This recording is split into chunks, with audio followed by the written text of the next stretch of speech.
بهيدا الفيديو بدنا نحل اكسرسايز من درس الميكانيكال اكشن من جايد سمارت سيريز. Exercise 9. On each of the following diagrams, name, represent, and classify the forces acting on the solid. مطلوب مني 3 أشياء بهيدا الاكسرسايز. أول شي بدي أعمل naming للفورسز، بدي أعمل listing منهن الفورسز الموجودين عندي. represent بدي أرسمهم على الفيجر as vectors. classify بدي أقول التايب لهالفورس، هل هي contact force أو force acting from a distance. هنبلش ببارت A. شو عندي روب حامل هيدا السوليد بودي. بدي أقول شو هن الفورسز الموجودين عندي. أول فورس بنكتبها بلا ما نفكر هي الويت فورس. الويت موجودة بكل الفيجرز لأن الجرافيتي دايما موجودة، فإذا أول فورس بنكتبها هي الويت. ويت أول فورس بنفكر فيها. ضروري لما بدي سمي الفورس حط حدها الفاكتور تاعها. اوكي، دبليو فاكتور. من هي الفورس التانية الموجودة عندي؟ لأنه عندي روب يعني عندنا تنشن. إذا كان عندي روب أو سبرينج يعني عندنا تنشن. تنشن هي تاني فورس، ما بننسى تي فاكتور. قبل الريبريزنت خلينا نعمل كلاسيفاي. بدي اقول هل التايب تاعهم هو contact force او forces acting from a distance. الويت هي من الفورسز acting from a distance، اما التنشن هي contact force. هلا بدنا نبلش نعمل representation. هنبلش بالويت. منين بعمل representation؟ من البوينت اوف ابليكيشن للفورس. من هي البوينت اوف ابليكيشن للويت؟ لانه التايب تاعها acting from a distance يعني البوينت اوف ابليكيشن هي السنتر اوف جرافيتي. من هيدي البوينت بدي بلش من السنتر اوف جرافيتي تاعت البودي. شو اللاين اوف اكشن للويت؟ vertical والدايركشن downward. vertically downward. ما بننسى الدبليو فاكتور. التنشن لأنها contact force بدنا نبلش من point of contact between the rope and the body. من هون يعني اسمها contact force، معناه لأن في contact بينها وبين البودي. هنعمل representation دايما along the spring أو along the rope. على الروب برسمها. كيف شد البودي؟ vertically upward. اوكي، بدنا ننتبه during representation بدنا نعرف من أي point لازم نبلش. برسم الفاكتور حسب اللاين اوف اكشن للفورس، والارو حسب الدايركشن. بدي انبهكم على شغله كمان، انه انا هون رسمت اللينكس للفاكتور قد ما بدي. اوكي، اما لو كان معي بالسؤال قيمة الفورس يعني الفاليو تاعها 6 نيوتن، 100 نيوتن، 50 نيوتن، مضطر ارسمها بلينكس معين. ومرات مضطر ناخد سكيل وكان 1 سنتيمتر قد اعتبرتها بالرسمة. 1 سنتيمتر اعتبرتها 5 نيوتن. اوكي، معناتها اذا رسمت 2 سنتيمتر معناتها هي 10 نيوتن اتسترا. اذا كان عندي الماجنتود مضطرة اعمل سكيل اعرف ارسمها، اما هون ما عندي ماجنتود ذاتس واي رسمت اللينكس للفاكتور قد ما بدي. بارت بي. عندي 2 springs حاملين بودي. من اول فورس موجودة عندي؟ دايما اول فورس بنفكر فيها هي الويت. الويت دايما موجودة.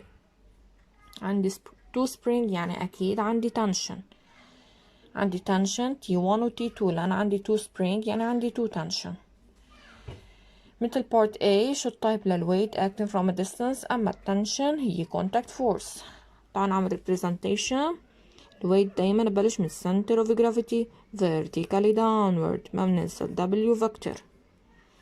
التنشن بدي ببلش من point of contact between the spring and the body دايما along the spring T1. point of contact between the spring and the body T2. part C. شو عنا solid على السيرفس. لاحظنا عطينا النوع لهالسيرفس انه هو سموث. طبعا نوع السيرفس بدلنا اذا في فريكشن او لا. حنبلش من اول فورس موجودة عندي اكيد الويت. الويت اول فورس نكتبها ويت دبليو فاكتور. لانه عنا سيرفس معناتها السطح، سطح للتيبل، سطح للارض، شو ما كان. عنا نورمال فورس. قلت لكم كمان مرات بيسموها رياكشن اوف سبورت، نفس الشي. اوكي، بس تسمية تانية. normal and vector. ما بننسى الفاكتورز. لأنه التايب للسيرفس هو سموث معناتها ما عندي فريكشن، أما لو كان راف بيكون عندي فريكشن. اوكي، مش ما كل ما عندي سيرفس عنا فريكشن، حسب النوع للسيرفس. راف عندي فريكشن، سموث ما عندي فريكشن. فاذا بس ويت ونورمال عندي اياه هون. شو التايب للويت؟ active from a distance. اما النورمال هي contact force. خلينا نبلش بالريبريزنت. الويت دايما من السنتر اوف جرافيتي ودايما vertically downward. W vector. نورمال، مين عمل لي النورمال فورس؟ السيرفس، معناتها بدي بلش من point of contact between the surface and the body ودايما perpendicular للسيرفس. اوكي، دايما بدنا نحرص هيدا الفكتور بده يكون perpendicular مع السيرفس الموجودة عندي. وهيك خلصنا بارت سي. بارت دي شو عندي؟ في عندي روب حامل بودي على سيرفس، والنوع هالسيرفس هو رف. إنه رف يعني أكيد عندي فريكشن. تمام، ولاحظنا عطينا الدايركشن للموشن، هيدا بهمني لحتى أعرف الدايركشن للفريكشن كيف.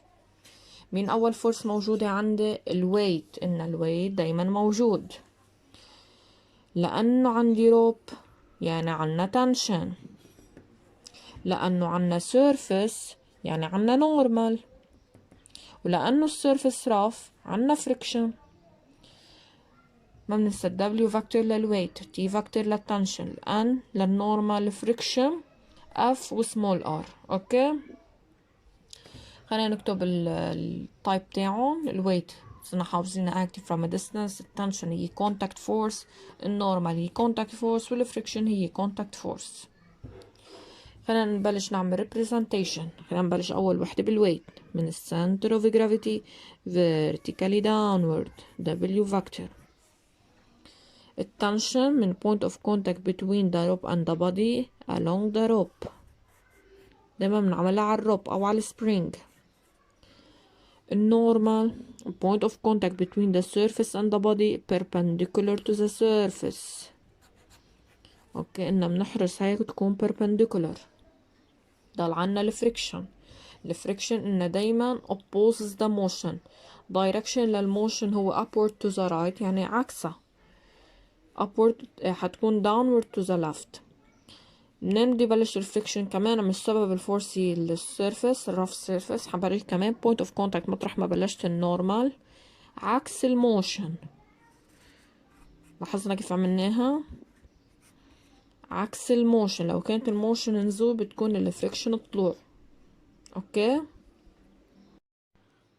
بارت اف شو عندي؟ في عندي بودي على السيرفس. من هن الفورسز الموجودين عندي؟ اكيد اول فورس هي الويت، ولانه عنا السيرفس عنا نورمال. اوكي، طبعا التايب للويت هي active from a distance، اما النورمال هي contact force.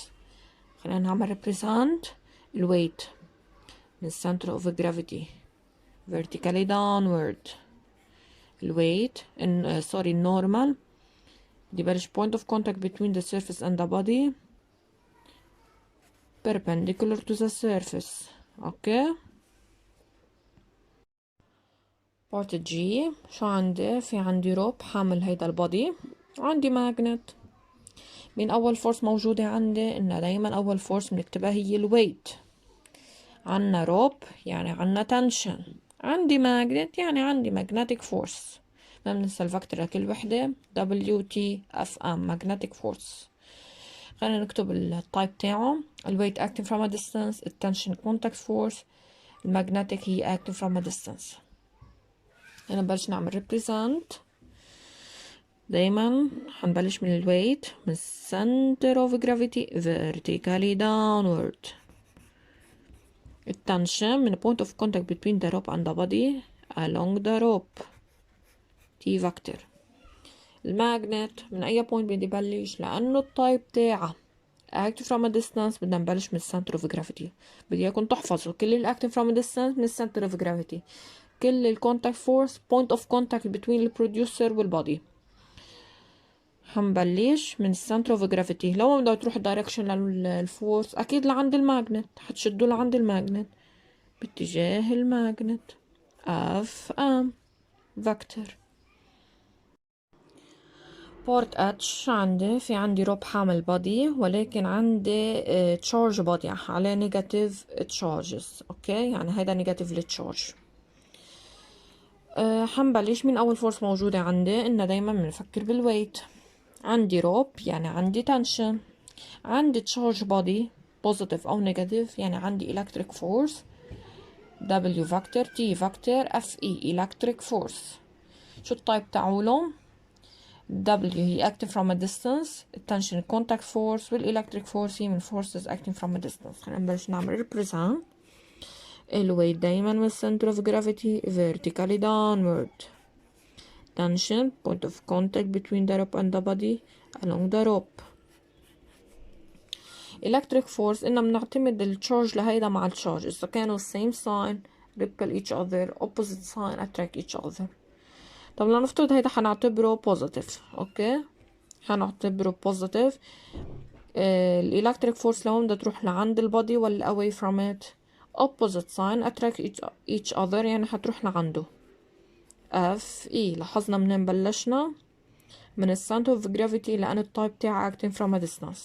طب إذا كان نيجاتيف مثلها كمان بدنا نبلش من السنتر اوف جرافيتي but away from the body. part J في عنا two bodies S1 و S2. أول واحد حامله روب وعلى smooth surface، التاني حامله بس روب ما منه على السيرفس. حنبلش هن الفورسز acting on S1 و S2. S1 طبعا عندي weight، في surface عنا normal، في روب، عندي tension. لأنه smooth ما عندي friction، لو كان rough بيكون في friction. البادي 2 أكيد عنا weight، في روب، يعني عندي tension. اوكي، فاذا forces acting on S1 هن weight normal tension. سميتها W1 لان في عندي two bodies بالسؤال. tension T1 on S2 عندي weight W2 tension T2. التايب صرتوا حافظينهم، الويت acting from a distance، النورمال contact force، tension contact force. هنعمل represent الويت من center of gravity vertically downward W1. كمان حعمل الويت للتاني W2. التنشن point of contact between the rope and the body along the rope T1. point of contact between the rope and the body T2. هون في surface، يعني هون عندي normal. point of contact between the surface and the body perpendicular to the surface. part K مثل part J. شنو الفورسز الموجودين عندي على الأس1؟ أكيد عنا weight، عندي rope يعني عندي tension، في surface يعني عندي normal. لأنه smooth surface ما عندي friction، لو كان rough بيكون في friction. on S2 شو عندي forces؟ أكيد عندي weight، عندي rope يعني عندي tension. هنبلش نعمل represent الويت من center of gravity vertically downward W1. center of gravity vertically downward. التنشن point of contact between the rope and the body T1. point of contact between the rope and the body T2. normal point of contact between the surface and the body perpendicular to the surface N. وهيك بنكون خلصنا.